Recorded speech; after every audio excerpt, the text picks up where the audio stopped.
Power and Politics. Honorable Jeremiah Kioni, the Secretary General of Jubilee Party, is our guest tonight. And the business of the day is just to allow for him to articulate what Jubilee has in store for the people of Kenya, of course, as we're eyeing the 2027 general elections. And of course, as far as we're concerned, we know that they have picked Honorable that is Dr.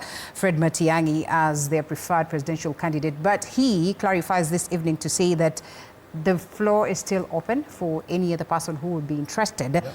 But of course, having seen you go around, perhaps gone to places like, the Nyanza region of this nation, speak of Nyamira, Kisii and everything, is a clear indication that maybe you as the Secretary General are convinced that there's no other individual that would come on board, would challenge the capability of Dr. Fred Matiang'i. No, not quite. We hope that we can, because at any given time, our constitution talks of, actually has a lot of emphasis on meritocracy, as opposed to these appointments that we are seeing to just balance equations and try and see whether you can do some political gymnastics to please legions. And we are looking around and see who, any other person who has better credentials than him, again, available, will be ready to see. And you just cut me short when I was saying some of the things that are really hurting Kenyans today. Yes. We introduced at the Jubilee, again, Matiang'i was the Minister for Education. We got capitation to 22,000 shillings per child. KK came and reduced it to 11. This year, they are bringing it to 3,000. And if what they have said comes true, they're heading to scrapping the capitation. You and I know, and I remember I talked about this issue 2008. I don't know where you are. But 2008, there is an issue about the Kenya National Examination Council. The level of cheating that was going on and corruption was high. The delayed results. Matiang'i got there, strengthened it, and it came out. We were getting results until the other day before we went for Christmas, just around Christmas time. What happened this year? Why would results be withheld when the marking was finished way back in November?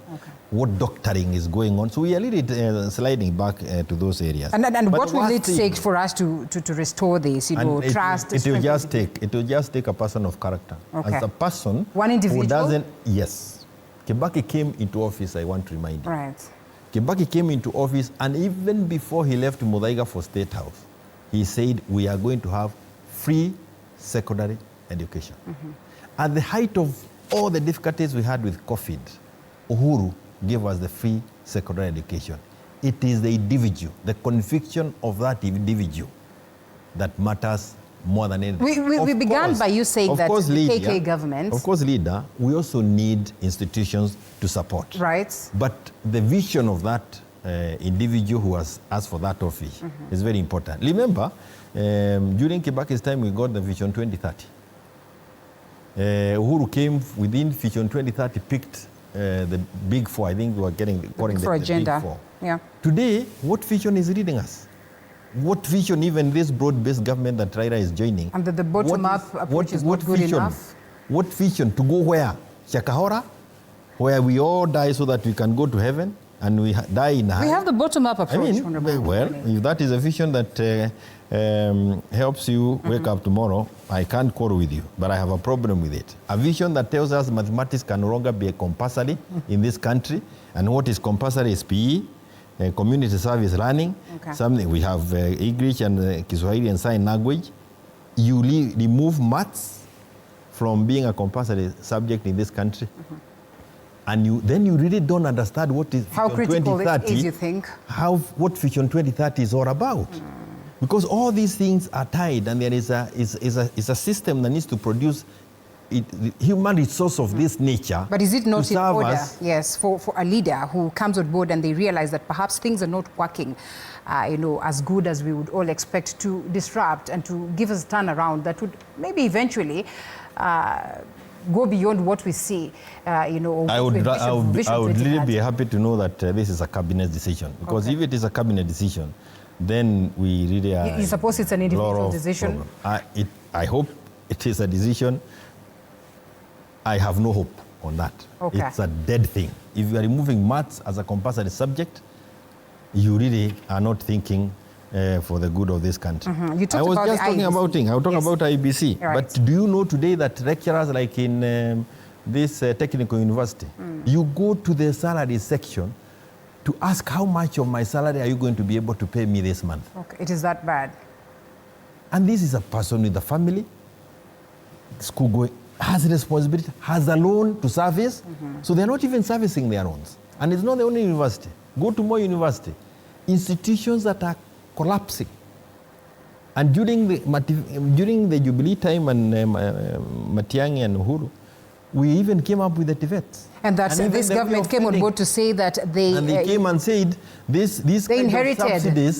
kind of subsidies are not good for the country. We are going to remove them, blah, blah, blah. And that they inherited a bankrupt country. Yes, they inherited a bankrupt country, but they were able to renovate State House. They were able to renovate their own houses. They have all these new cars and watches and belts that are smelling of money, not even anything. I mean, you will be very naive to buy into those kind of narratives. They are the same ones who told us that money was removed from the office of the president in sacks and taken to police air wing. To date, we are waiting to be told by who. Because we were promised and it was going to be delivered, the details were going to be given to us on a Wednesday, many months ago. To date, all these lies, Jubilee handed over power to them with a debt of about 6-point-something trillion shillings. Yeah. Today, we are heading to 14 trillion shillings. But now Kenyans are asking, what alternative are we talking about? 10 million, what am I saying?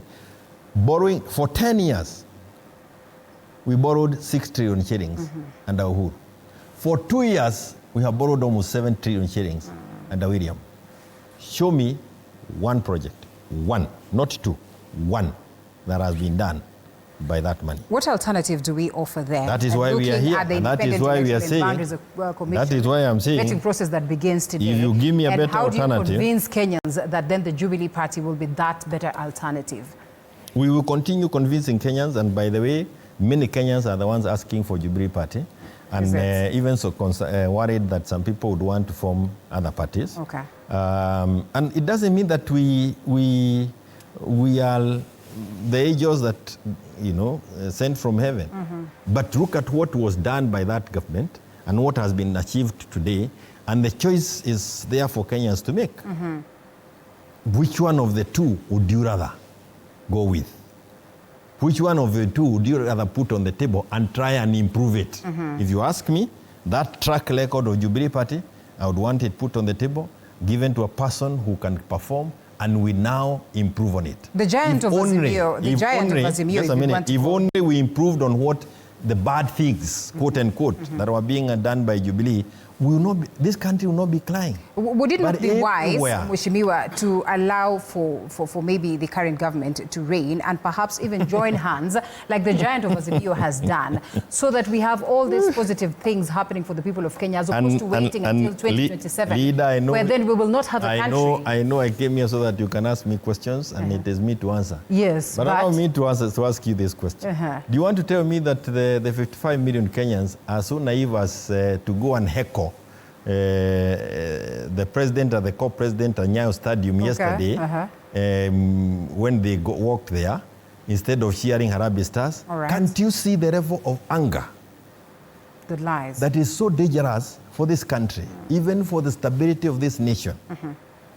And that is why it's important to start putting alternatives on the table. So must we wait until 2027 to salvage this? Is there a way we can salvage before it gets to that point? It's only possible if the president and the co-president can decide to walk out. Okay. And allow space. So it is either they're out, allow for us to move peacefully to another dispensation. Okay. Or we wait it out until 2027. And as we wait it out for 2027, which is a constitution provision that is there, the work of those who are not in government is try and put something in the alternative on the table.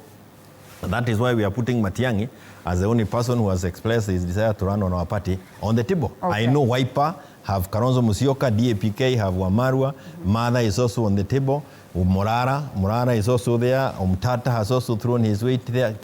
Help me the names, there are quite a number of them. Yes, you are the ones doing the news every day. So these names are there. And we would want to say, Kenyans to say, among all these, who is it that can help not just become the leader alone, but also lead this pack, so that as a country, we have a chance of having some positivity, because as it is now, it is all, it's all like, I mean... What will it take to let go of the current regime, in your own opinion? Will it be Jubilee alone, I mean, enjoying this kind of numbers, or will it be a coalition, as has been the trend lately? It is, whenever you get into a coalition ahead of time, it's better than coalition after.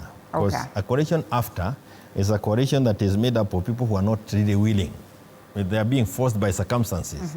But if they are able to get into a coalition before, then you can see some, deliberate decisions being made by leaders who would want the good for this country. And it is not, by the way, it is not Jubilee, nor is it any other political party. It's Kenyans. Hawa wa Kenya unaona na mimi ni mmoja wao, they are capable of making a decision on their own without, what do you say? Without trying to sweet talk you. They will force you into a direction. If they say it is leader that we see capable of running this country, and they all come to leader, you'll be very naive to be left there clinging to some some few people, maybe 5, 10 people, or whatever number. You would want to be part of a system that is going to help this country. And I believe that when that day comes, all these leaders that we are seeing mentioning, you'll see, and like I mentioned, we allowed marketing Matiang'i. I told Mheshimiwa Kalonzo Musyoka, Jubilee Party would also certainly want to have a presidential candidate. If we get somebody who throws his weight our way, we'll also start marketing him. Kalonzo is being marketed by Wiper, DAPK, they sometimes do it on a joint basis. And I don't think, and I want to say again, with the kind of a track record that we have as Jubilee, you will only be a person who doesn't want to see, na uwezi ya fugua macho na macho uko nayo, to see that we have something that we can bring on the table. When this time comes, the IEBC will be at the heart of it. Looking at the process and how it's been shrouded and clouded with delays, with questions on board and all that, are you confident that we're looking at a 2027 election that will be free and fair, void of court battles, litigations? It will not be void of court battles and litigations. That's part of us. Or part of who we are as a country. Initially, we were getting concerned about the litigation level in our country. But it is good to see that the courts are also now processing the cases faster than before. And that helps people who would want to get issues explained. And we have some very interesting cases that are going to help us move forward even in 2027. One is that the majority and minority are defined by Kenyans, not by a speaker who decides to start playing games with the numbers and calling people leaders, creating political parties, start their own. You remember even Jubilee had been declared one time as a parliamentary political party. When he was reading his judgment this other time, he forgot his other judgment. Those kind of shenanigans. Those are issues that have been listed. At what point are elections going to be announced? Is it at the county? Is it at Bomas? Is it at the polling station? Is it at the constituency? These are issues that are being made clearer by the day. So that if you think that you can leak elections, like it was done, 2022, it is being made much and it's becoming more and more difficult by the day without the presence of people. But then comes this one fact. Kenyans have decided. Reader, if you dare go against the will of Kenyans, you will face the wrath of Kenyans. We were here 2002. We were here. It was not the desire of the IEBC, I could be wrong, to announce the way they did. But Kenyans had made it clear to them. Dare you alter one number at the polling station, at the constituency level, on the county level. I say this with a tongue in cheek because the president keeps saying niliwashida nikiwa nje ya serikali. Saa hii niko ndani ya serikali, mtaniweza kweli? Two things on this. You are not put in office to use institutions to rig you. You are not put in office to use institutions to collapse the system in this country. You are in office to ensure that the institutions function as provided for under our constitution and the statutes, independent of your personal interest. Number two, I want to repeat it. Even if you want to be, you are running as a presidential candidate, and you become the chairman of IEBC, the resolve of Kenyans this time round is such it does not matter. But does it speak about institutional structures that are shaky? It does not matter. And I want to tell you, remember, the Constitution says sovereign power of the people of the sovereign power. Sovereignty belongs to the people. Belongs to the people of this country. When they exercise it, and I want to tell you, they will exercise it on the 27th of August. Bila kulala, kukesha.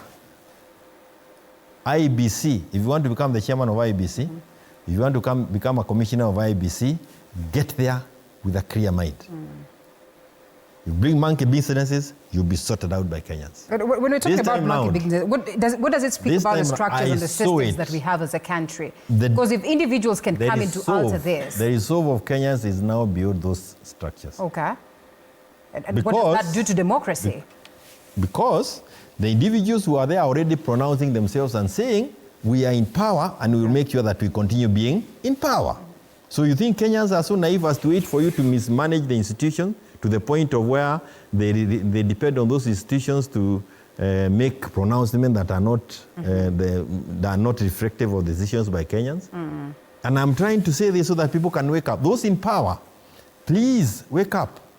You may remain in government for as long as you wish, but when that day comes, get to the right side of history.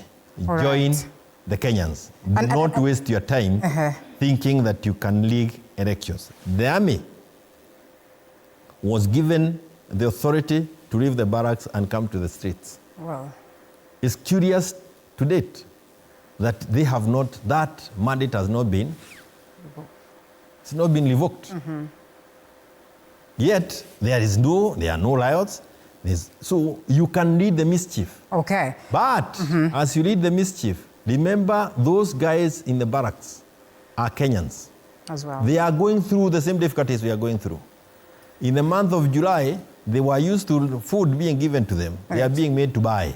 So they can also see the mismanagement, the level of mismanagement of the affairs in this country. Okay. They will be on people's side. Honorable Kioni, I know that we're talking about Kenyans. What makes you think he will not convince the Kenyans otherwise that by the time it's 2027, then they will have felt like finally this is the kind of leadership that we wanted, that perhaps the promises that the Kenya Kwanza government had given to the people will finally get to points where we get to see them fruition. Sijui kwa nini nakuangalia na kuona kwa huruma. Unanihurumia kwa nini? Nakuhurumia. Kwa sababu wewe anyway, you are just asking me questions. All right, forget about that. Usinihurumie sana, wacha tuende mountain. Wacha tuende mountain. No, before that. Before that, let me tell you. Had you ever imagined that a whole stadium of 50,000 people would forget to share a goal scored by Kenyans and start singing Ruto Must Go? Was it you asked me what song we sing tonight. Don't you think we need to change tone? Was it ever in your imagination that you go to Safari Lari and instead of people going, they went there for joy. But when you show up, they quickly turn around. The Bible says, mene tekel. The writing is on the wall. Please read the writings and start preparing. And we are not saying it in a derogatory manner that they did to Uhuru. That was done by Gachagua and Ruto. Literally, Kenyans are saying, tafadhali. The writing is on the wall. Don't even try to tell us that you are going to give us back the NHIF, you are going to reverse the education model, you are going to reduce the taxes. We already know that you intended to hurt us. And hurt we are, so stop bringing these goodies around. Which, we are talking about Kenyans, but we understand just how the mountain is a critical component to the voting bloc, to the Kenyans themselves. The president is planning a visit to the mountain. What do you expect will be the reception there? The mountains have decided... Is the mountain shaking the fast? In a very interesting manner. And of course, there may be one or two people who will have a different opinion, that this time round, they are not even going for the presidency. Okay. They are going to back another person outside the mountain. Is that what the mountain... Wait a minute. Okay. Let me just finish it. This is going to be good for you. that they are going to back another person from outside the mountain. And if you look at the mountain, there is a lot of swing towards Matiang'i. Yes, okay. A person who is coming from a smaller community. What is the logic behind that? Our constitution provides that even a person from a smaller community can also be a president of this country. Okay. So it's like the mountain has decided to use that logic? its voting power to back that person. Number one. So going to the mountain is going to be that. Number two. We are aware of the designs by KK that they are likely to have presidential candidates whom they have sponsored in the mountain almost on a county-to-county basis to try as much as they can to divide our vote. Okay. Again, as somebody told me on the way here, we are cleverer than that. Those who wish to be fronted by William, directly or indirectly, will be called out within the mountain. The difficulties that we are in today cause for us to think outside the box. And we have placed something on the table for them to start thinking or to shape the thinking of those in the mountain. Right. William Samoei Ruto. Karibu, In the writing. Karibu kwa mlima. Okay. Visit is part of this country. But as you get there, just tell people how many projects you have completed that were left. Okay. Pending by Uhuru. And don't promise anything new. Maliza zile ambazo ulikuta. Hata hajahidi, they were started. Anything he promised has not been done. If I were him, I would be using the thicker highway. There was a transport system that was being put in place by the Jubilee government. And it was supposed to ease the congestion that we now see along a thick highway. Why wouldn't he start by just finishing what is next to him, even before he ventures to Keno? If he finishes this, will it change the wrath and the hostility that appears it will not change because ukweli wako umeonekana. Okay. But why were you in office? Would you want to be remembered for having finished one thing, including having an extra pole of electricity supplied somewhere? As we come to a close. We are coming to a close, remember. As Jubilee, we found this country with 40% connectivity, electricity. And we left it upwards of 80%. Right. How much more has KK pushed it? Okay. I tell you, it's only those who are within Jubilee government who knew what we were doing, where we were going, what we wanted to achieve, what was the intended outcome of all these projects that are going on. We have so many dams that were started that are still at the point at which they were left. Okay. Why I talk about Matiang'i, he knows who was funding, what was intended, the irrigations that was supposed to come with it. And I believe that a person of that nature, a person who shared most of the cabinet subcommittee in the absence of William, could be the best would be the person to help us turn this country in a hurry. Coming from a small community, and usiseme tena wa Kisii hawatoshi boga.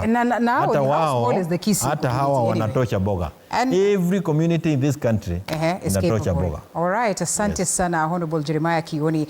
Just the time could not allow us to get deeper into this, but the conversation continues. Umeniweka sana. Nimekuweka sana, asante sana. Tumeanza polepole. We did not even talk about the permits. Wacha tuachie hapo. Na passports. Mmetuletea shida mingi na mambo tulikuwa tunajua. All right, Honorable Jeremiah Kioni, thank you so much for speaking to TV47, and we appreciate as well your feedback back at home. We have to close it at this very point because of time, but the conversation continues on our social media platforms. Always keep it TV47.